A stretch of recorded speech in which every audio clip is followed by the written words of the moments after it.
माझं सोलापूर न्यूजमध्ये आपल्या सगळ्यांचं स्वागत। दाराने आपला अर्थसंकल्प मांडला।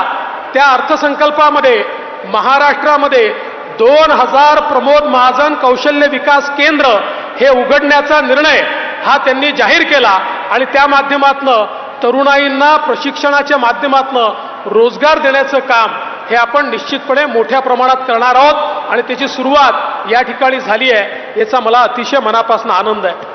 आज या महारोजगार मेळाव्यासोबत अनेक चांगल्या इमारतींचं त्या ठिकाणी आपण उद्घाटन केलं।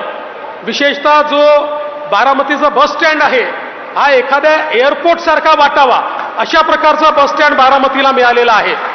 किंवा या ठिकाणी बारामतीमध्ये पोलीस स्टेशन असेल, पोलीस उपमुख्यालय असेल किंवा पोलिसांकरता क्वार्टर्स असतील, हे सरकारी बांधकाम आहे असं वाटतच नाही। एखाद्या कॉर्पोरेट कंपनीचं ऑफिस असावं अशा प्रकारचं पोलीस उपमुख्यालय दादा तुम्ही बारामतीकरांना दिलाय। आता दोन गोष्टी यातनं होतील। पहिले तर माझ्या मागे लोक आता लागतील की आम्हाला बारामतीलाच पोस्टिंग द्या, कारण एवढं चांगलं कार्यालय आणि एवढं चांगलं निवासस्थान हे केवळ बारामतीलाच उपलब्ध आहे। आणि निश्चितपणे एक गोष्ट या निमित्ताने मी दादा तुम्हाला विनंती करू इच्छितो, तुम्ही स्वतः लक्ष घालून इतक्या चांगल्या इमारती बांधल्या।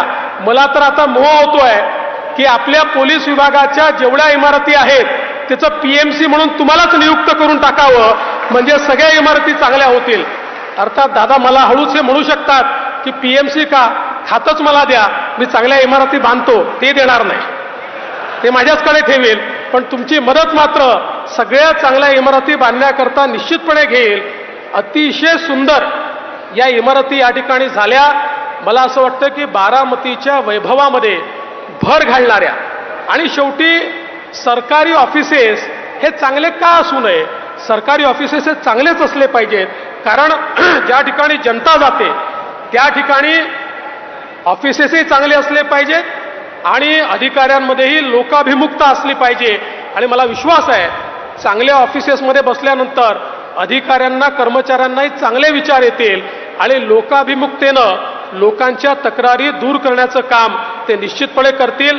म्हणून मी आज आपला अधिक वेळ घेणार नाही, पण या सगळ्या इमारती माननीय अजितदादांच्या पुढाकाराने या ठिकाणी झाल्या आणि अतिशय सुंदर झाल्या, त्याबद्दल त्यांचं अतिशय मनापासून